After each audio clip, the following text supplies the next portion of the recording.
వీరా పెళ్ళవుతుంటే బంధువులు స్నేహితులంతా పెళ్లికొస్తారు. వీరా చాలా పేదవాడు. అరే వీరా, నీకు తినడానికి తిండి లేకుంటే మళ్ళీ ఈ అమ్మాయిని పెళ్లి చేసుకోవడం అవసరమా? పైగా పెళ్లికి అందర్నీ పిలిచి పచ్చడన్నం పెట్టి పంపిస్తున్నావు అని వీరా స్నేహితుడు రాము అందరి ముందు వీరాని హేళన చేస్తాడు. రాము, నాకున్న దాంట్లో నేను పెట్టాను. నేను తినకపోయినా నా భార్యకి అన్నం పెడతాను నేను. అయినా మావి పేద బ్రతుకులు, ఇలానే ఉంటాయి. మీరంటే ఉన్నోళ్ళు అని బాధపడుతూ చెప్తాడు. సరే సరే, బాధపడకు. నిన్ను బాధ పెట్టానని అందరూ నన్ను తప్పుగా అనుకుంటారు. నేనొచ్చిన అమ్మాయిని ఎలా చూసుకుంటావో ఏమో అని అన్నాను. అంతేగాని నిన్ను బాధ పెట్టాలని కాదు వీరా అని అక్కడి నుంచి రాము వెళ్ళిపోయాడు. వీరా పెళ్లి జరిగింది. కాని వీరాకి రాము మాట్లాడిన హేళన మాటలే పదే పదే గుర్తుకొస్తున్నాయి. పెళ్లిలో అందరి ముందు పరువు పోయినట్లుగా అనిపించింది వీరాకి. పెళ్ళైపోయిన మరుసటి రోజు వీరా ఆరుబయట కూర్చుని ఆలోచిస్తూ ఉంటాడు. పేదవాడిగా పుట్టటం నేను చేసిన తప్ప? నా పెళ్ళానికి అన్నం పెట్టలేనని అన్నాడా రాము? ఎలాగైనా నేను డబ్బు సంపాదించి నా పెళ్ళాన్ని ఏ లోటు లేకుండా చూసుకోవాలి. కానీ ఇప్పటికిప్పుడు డబ్బెలా సంపాదించాలి అని అనుకుంటూ ఉండగా అప్పుడే వీరా భార్య లక్ష్మి అక్కడికొచ్చింది. ఏవయ్యా, మన పెళ్ళైన దగ్గర నుండి చూస్తున్నా, ఎందుకలా దిగులుగా ఉన్నావు? ఏం లేదు లక్ష్మి, నిన్న మన పెళ్లిలో నా స్నేహితుడు రాము నన్ను హేళనగా మాట్లాడాడు కదా, దాని గురించి ఆలోచిస్తున్నాను. ఏంటయ్యా, ఇలాంటి చిన్న చిన్న వాటి గురించి ఆలోచిస్తూ ఉంటే మనం ఇలాగే ఉంటాం. అతనన్న మాటలన్నీ మర్చిపో. రేపటి నుండి మనం ఏదైనా వ్యాపారం చూసుకుందాం. అప్పుడు కాస్త డబ్బులైనా వస్తాయి కదా. వ్యాపారమా? ఏం వ్యాపారం లక్ష్మి? కూరగాయల వ్యాపారమయ్యా. ఎలాగో మనకి కాస్త పొలం ఉంది కదా, అందులో కూరగాయలు పండించి వాటిని మనమే సంతకెళ్ళి అమ్ముదాం. అప్పుడు మనకి ఎక్కువ డబ్బులొస్తాయి. లక్ష్మి, నీ ఆలోచన బాగుంది. ఇన్ని రోజులు ఆ పొలంలో పండిన పంటల్ని పెద్దలకమ్మి చాలా నష్టపోయాను. ఇప్పటినుంచి కూరగాయలు వేసి మనమే సంతకెళ్ళి అమ్ముకుందాం. అయినా నా లక్ష్మికి తెలివి బాగా ఉంది. నీలాంటి తెలివైన భార్య దొరకాలంటే అదృష్టం ఉండాలి లక్ష్మి అని వీరా అంటాడు. నన్ను మునగ చెట్టు ఎక్కించింది చాలు కానీ ముందు రేపు పొలం పనులు చూడయ్యా. రేపు కూరగాయల విత్తనాలు చల్లుదాం. సరే లక్ష్మి, నేనెళ్ళి విత్తనాలు పట్టుకొస్తాను. ఆలోపు నువ్వు వంట చెయ్యి, ఆకలి దంచేస్తుంది అని విత్తనాలు తీసుకురావటానికి వెళ్ళి కాసేపటికి విత్తనాలు తీసుకుని వస్తాడు. మరుసటి రోజు ఉదయాన్నే ఒకరి చేతిలో నాగలి, ఇంకొకరి చేతిలో ఎడ్లు, విత్తనాలు పట్టుకొని ఉదయాన్నే పొలం దగ్గరికి వెళ్తారు. మన చెమటే మన లాభమయ్యా. అవును లక్ష్మి, మనం పేదవాళ్ళం, అయినా మన కష్టం చాలా పెద్దది. అలా ఆ రోజు పొలంలో విత్తనాలు చల్లి ఇంటికి వెళ్తారు. ఆ రోజు నుండి రోజూ పొలానికొచ్చి తమ కూరగాయల పంటని చూసుకుంటూ ఎంతో మురిసిపోయేవాళ్ళు వాళ్ళిద్దరూ. అలా కొన్ని రోజులు గడిచాయి. పచ్చగా కూరగాయలు పెరిగాయి. పంట కొయ్యటానికి సిద్ధమైంది. లక్ష్మి, చూసావా ఎన్ని కూరగాయలు కాసాయో? అవునయ్యా, మన కష్టానికి తగ్గ ఫలితం వచ్చింది. పద, మన పక్క ఊరి సంతకి కొన్ని కూరగాయలు తీసుకుని వెళ్ళి అమ్ముకుందాం. సరే లక్ష్మి, నువ్వు అటు పక్క కూరగాయలు కొయ్యి, నేను ఇటు పక్క కూరగాయలు కోస్తాను. సరేనయ్యా, కాస్త త్వరగా కొయ్యి. మనకంటే ముందు చాలా మంది కూరగాయలు అమ్మడానికి వస్తే మనకే ఇబ్బంది. మనం కాస్త ముందుకు వెళ్తే మన కూరగాయలు త్వరగా అయిపోతాయి. నిజమే లక్ష్మి, త్వరగా కోస్తాను. అలా బుట్టలో కొన్ని కూరగాయలను కోసుకొని పక్కూరి సంతకు తీసుకుని వెళ్తారు. సంతలో జనసందోహం. మొదట్లో ఎవ్వరూ కొనలేదు. లక్ష్మి, మన కూరగాయలు ఎవరూ కొనట్లేదేం? ఓపిక పట్టయ్యా, నాణ్యమైనవి కదా, ఒకరు కొనగానే అందరూ వస్తారు అని లక్ష్మి అంటుంది. అలా చాలాసేపటికి ఒక మహిళ వచ్చి కూరగాయలు తాకి చూస్తుంది. అబ్బా, ఇవి చాలా తాజా కూరగాయలు. నాకు 1 కిలో బెండకాయలు, 1 కిలో టొమాటాలు ఇవ్వమ్మా అని అంటుంది ఆ మహిళ. అంతే, ఆ మాటతో ఒక్కసారిగా జనాలు గుంపులు గుంపులుగా వచ్చి కూరగాయలు కొంటారు. అలా ఆ రోజు ముగిసేసరికి వాళ్ళ దగ్గర బుట్టలు ఖాళీ అయ్యి చేతుల్లో డబ్బు కనిపిస్తుంది. ఆ డబ్బు చూసి మురిసిపోతూ, చూడు లక్ష్మి, మన కష్టం ఫలించింది. ఇది చాలు. మనకి ఇలాగే నీతిగా పనిచేసుకుంటే అదే మనకి లాభాన్ని ఇస్తుంది. అయినా లక్ష్మి, ఇంత డబ్బు నా చేతిలో నేనెప్పుడూ చూడలేదు. ఇదే మొదటిసారి. ఇదేం చూసావయ్యా, మన పంట కొంత భాగానికే మనకింత లాభాలు వచ్చాయి. ఇంకా మన రోజు మన పొలంలో కూరగాయలు అమ్మితే ఇంకెన్ని డబ్బులు వస్తాయో చూస్తా ఉండు. మన జంట ఇలానే కష్టపడితే అదృష్టం తప్పించుకుపోదయ్యా. నిజమే లక్ష్మి, మనం ఇలాగే కష్టపడదాం. అలా రోజు రోజుకి వీర వ్యాపారం బాగా నడిచింది. ఇంట్లో సౌఖ్యం వచ్చింది. ఇక వీరని పెళ్లిలో హేళన చేసిన రాము విషయానికొస్తే ఆ వ్యాపారం ఈ వ్యాపారం అని చేతిలో ఉన్న డబ్బు మొత్తం పోగొట్టుకున్నాడు. వీరలాగా వ్యాపారం చెయ్యాలి అనుకున్నాడు. కానీ ఆలోచించకుండా అప్పులు పెట్టి వ్యాపారం మొదలుపెట్టాడు. 3 నెలల్లోనే దెబ్బతిన్నాడు. అలా ఒక రోజున, అయ్యో డబ్బు పోయింది, ఇల్లు పోయింది, ఇప్పుడు నేను ఎక్కడికి వెళ్ళాలి అని అనుకుంటూ ఉండగా అతనికి అప్పుడే వీరా గుర్తుకొచ్చాడు. వెంటనే వీరా దగ్గరికి వెళ్ళాడు. అప్పుడే వీరా లక్ష్మి వాళ్ళ వ్యాపారంలో వచ్చిన డబ్బుని లెక్క పెడుతూ ఉంటారు. వీరా రాముని చూస్తాడు. అరే రాము, ఎలా ఉన్నావురా? వచ్చి కూర్చో. వీరా, నా పరిస్థితి ఏమీ బాగోలేదురా. వ్యాపారం పేరుతో ఆ ఊరు ఈ ఊరని తిరిగి ఉన్న డబ్బు మొత్తం పోగొట్టుకున్నాను. నాకు నువ్వేమైనా సాయం చేయగలవా? రాము, మా దగ్గర పెద్దగా ఏమీ లేదు. నీ అంత ఆస్తిపాస్తులు మా దగ్గర లేవు. ఎంతైనా నువ్వు పెద్దింటి బిడ్డవు కదా. లక్ష్మి, అలా అనొద్దు. రాము, నువ్వెంతైనా నా స్నేహితుడివి. నువ్వు నన్ను అంతగా హేళన చేశావు. అయినా పర్వాలేదు. నువ్వు ఇబ్బందులో ఉన్నావంటే నేను చూస్తూ ఉండలేను. ఇవిగో, నా దగ్గరున్న డబ్బు మొత్తం నువ్వే తీసుకో అని తన దగ్గరున్న డబ్బు మొత్తం రాముకిస్తాడు. కానీ లక్ష్మి వీరా మీద నమ్మకంతో ఒక్క మాట కూడా అనలేదు. వీరా, నువ్వు నిజంగా మహానుభావుడివి. నిన్ను నేను నీ పెళ్లిలో అంతగా హేళన చేసి చులకనగా మాట్లాడాను. నన్నొక్క మాట కూడా అనకుండా నేనిప్పుడు కష్టంలో ఉన్నానంటే ఇంత డబ్బు సాయం చేస్తున్నావు. నీకెప్పటికీ రుణపడి ఉంటాను. అయ్యో రాము, నువ్వలా అనుకోవద్దు అని అంటాడు వీరా. ఇక వీరా దగ్గర మిగిలింది కేవలం పొలం మాత్రమే. రాము అక్కడి నుంచి డబ్బు తీసుకుని వెళ్ళిపోతాడు. ఆ విషయం తెలిసిన ఊరి వాళ్ళు వీరా ఇంటి దగ్గరికి వచ్చి, అరే వీరా, మొత్తం డబ్బు ఇచ్చేసి ఇప్పుడు మళ్ళీ నువ్వు పేదవాడవయ్యో, నీకు బాధగా లేదా? బాధ దేనికన్నా? అయినా నాకు డబ్బు పోయిందన్న బాధ లేదు. మొన్నటి వరకు నేను పేద బ్రతికాను.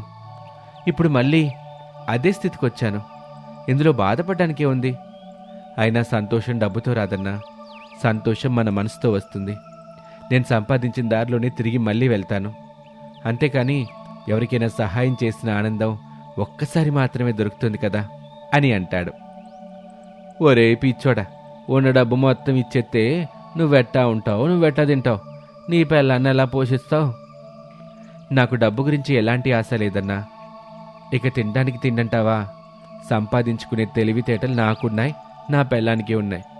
ఆ విషయంలో మా ఇద్దరికి ఎలాంటి డోకా లేదు అని వీరా అంటాడు.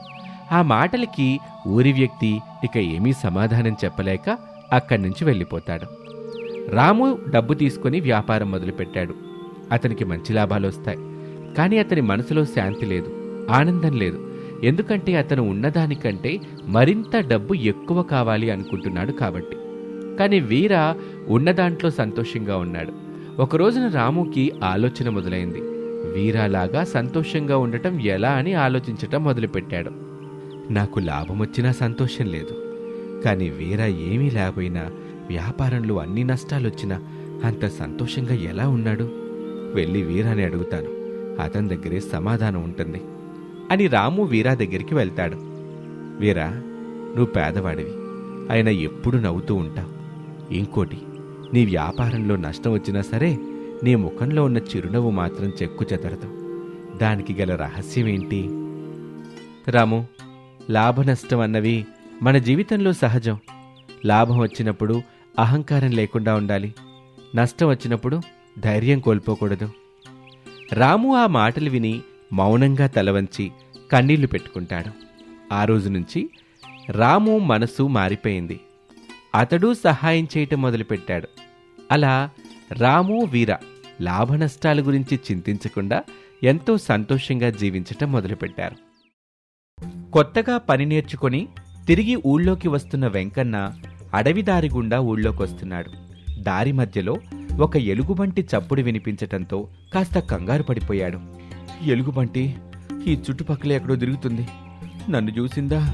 నా ప్రాణాలు గోవిందార్పణమే అనుకుంటూ కంగారుగా పరిగెడుతూ ఉండగా ఎదురుగా ఎలుగుబంటి కనిపించింది. వెంకన్న ప్రాణాలు అరచేతుల్లో పట్టుకుని పరుగందుకున్నాడు. కొంత దూరం అలా పరిగెత్తగానే ఒక్కసారిగా తనని పట్టుకొని ఎవరో లాగినట్టు అనిపించింది. వెంటనే చెట్టుపైకి చూస్తే నూనూగు మీసాల యువకుడు వెంకన్న చేతిని పట్టుకుని లాగటానికి ప్రయత్నిస్తూ ఉన్నాడు. వెంకన్న వెంటనే అతని చేయి సహాయంతో చెట్టుపైకెక్కి కూర్చున్నాడు. చూడండి, మీరిలా ఎంతసేపు పరిగెత్తినా ఆ ఎలుగుబంటి మిమ్మల్ని వదిలిపెట్టదు. ఎలుగుబంటి చెట్టెక్కలేదు కాబట్టి నేను మిమ్మల్ని చెట్టుపైకి లాగాను. ఎంత ఆపద సమయంలో ఇంత తెలివిగా ఆలోచించావు. ఎంతకి ఎవరమ్మా నువ్వు? నా పేరు గోవింద్. అమ్మ నాన్న అంటూ ఎవరు లేరు. ఏ పని తెలీదు. ఆకలేసినప్పుడు ఇలా అడవుల్లో తిరుగుతూ ఏ దుంపో ఫలమో తింటూ ఆకలి తీర్చుకుంటూ ఉంటాను అని అంటాడు. నా ప్రాణాలు కాపాడినందుకు చాలా ధన్యవాదాలు. నీకే పని దొరకటం లేదన్నావుగా, నేను నీకు పనిస్తాను. పనికి తగ్గ పైసా, కడుపు నిండా తిండి పెడతాను. నాతో వస్తావా? కడుపు నిండా తిండి పెడతానంటే ఎక్కడికైనా వస్తాను, పదండి అంటూ వెంకన్న వెంట వెళ్ళిపోయాడు గోవిందు. ఆ రోజు రాత్రికి ఇద్దరూ వెంకన్న ఇంటికి చేరుకున్నారు.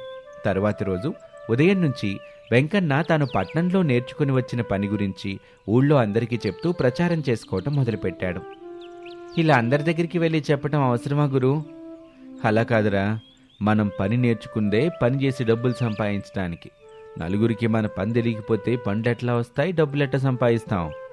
అవునా? అయితే ఇలా ఒక్కొక్కరి దగ్గరికి వెళ్ళి చెప్పే బదులు అందరికీ తెలిసేలా చెప్పేస్తే సరిపోతుంది కదా అని సలహా ఇస్తాడు గోవిందు. గోవిందు చెప్పిన దాని ప్రకారం ఆలోచించి ఊరంతా చాటింపు వేయిస్తాడు వెంకన్న. వెంకన్న పని గురించి అందరికీ తెలియటంతో మొదటగా ఊరి పెద్ద రంగయ్య వెంకన్నని రమ్మని కబురు పెడతాడు. అయ్యా, పిలిచారంట, కారణం ఏంటో తెలుసుకోవచ్చా? ఒరే వెంకన్న, మీ అమ్మా నాన్న చనిపోయినప్పుడు నేను చాలా బాధపడ్డానురా. తర్వాత నిన్ను పిలిచి మాట్లాడుకుందాం అనుకున్నాను, కానీ ఆలోపే నువ్వు ఊళ్ళో కనిపించలా. మీ చుట్టాలెవరైనా నిన్ను తీసుకెళ్లారేమో అనుకున్నాను, లేదా జరగకూడదు ఏదైనా చేసుకొని ఉంటావు అనుకున్నాను. గాని ఇలా బాధను దిగమింగుతూ నీ జీవితాన్ని నిలబెట్టేదారు ఎత్తుకున్నావు చూడు, నువ్వెంతో మందికి ఆదర్శంగా ఉంటావురా. అమ్మా నాన్న కార్యక్రమాలు పూర్తవగానే ఏదో ఒక పని చేసి బతుకుతాం అనుకుని పట్నం దారి పట్టాను. ఇదిగోండి, ఇన్నాళ్ళు పట్టింది ఒక పని పూర్తిగా నేర్చుకోవటానికి. పనంతా వచ్చిన తర్వాత మన ఊర్లోనే చేద్దామని తిరిగి వచ్చాను. ఈ ఇల్లు పాతదైందిరా. ఊరి రచ్చబండ దగ్గర ఒక ఇల్లు కట్టాలని ఎప్పటినుంచో అనుకుంటున్నా. నువ్వు కట్టిన ఇల్లు ఎంత బాగా నచ్చితే అంత పెద్ద మొత్తంలో డబ్బు నీకు అప్పచెప్తాను. ఎప్పటి నుంచి పని మొదలు పెడతావో అది కూడా ఒక మాట చెప్పు. అయ్యా, రేపటి నుంచి పని మొదలు పెడతాను అని చెప్పి సంతోషంగా ఇంటికి వెళ్ళాడు వెంకన్న. అప్పటికే అడవి నుంచి గోవింద్ పళ్ళని తెచ్చి తింటూ ఉంటాడు. రే, ఊరి పెద్దకి ఒక ఇల్లు కట్టాలంట, ఆ పని రేపటి నుంచే మొదలు పెడదాం అని వెంకన్న అంటాడు. అలా రాత్రికి ఇద్దరూ ప్రశాంతంగా పడుకొని తర్వాతి రోజు ఉదయాన్నే పని చేయటానికి వెళ్లారు. కొద్ది రోజుల్లోనే వాళ్ళు అనుకున్నట్టుగానే ఆ ఇంటి నిర్మాణం పూర్తి చేశారు. మొత్తం పూర్తయిన తర్వాత ఊరి పెద్దని పిలిచి చూపించారు. అబ్బబ్బబ్బా వెంకన్న, నీ పనితనం అమోఘం. ఇలాంటి సౌధాన్ని నేను ఇంతవరకు చూసెరుగను. ఇంత గొప్ప ఇల్లు చుట్టుపక్కల ఊళ్ళలో ఎక్కడా లేదు. నీ గొప్ప పనితనానికి ఎంత డబ్బిచ్చినా తక్కువే. ఒక పంచే, నీకు నా 2 ఎకరాల భూమి ఇస్తాను, అది తీసుకో. ఊరి పెద్ద ఇచ్చిన 2 ఎకరాల భూమిని తీసుకుంటాడు వెంకన్న. వెంకన్న కట్టిన ఆ సౌధం అందరికీ నచ్చటంతో ఒక్కొక్కరు వెంకన్నని పనికి పిలిపించుకుంటూ ఉంటారు. అలా వెంకన్న ప్రతిరోజు ఏదో ఒక పనిలో ఉంటాడు. అలా రోజులు గడుస్తూ ఉంటాయి.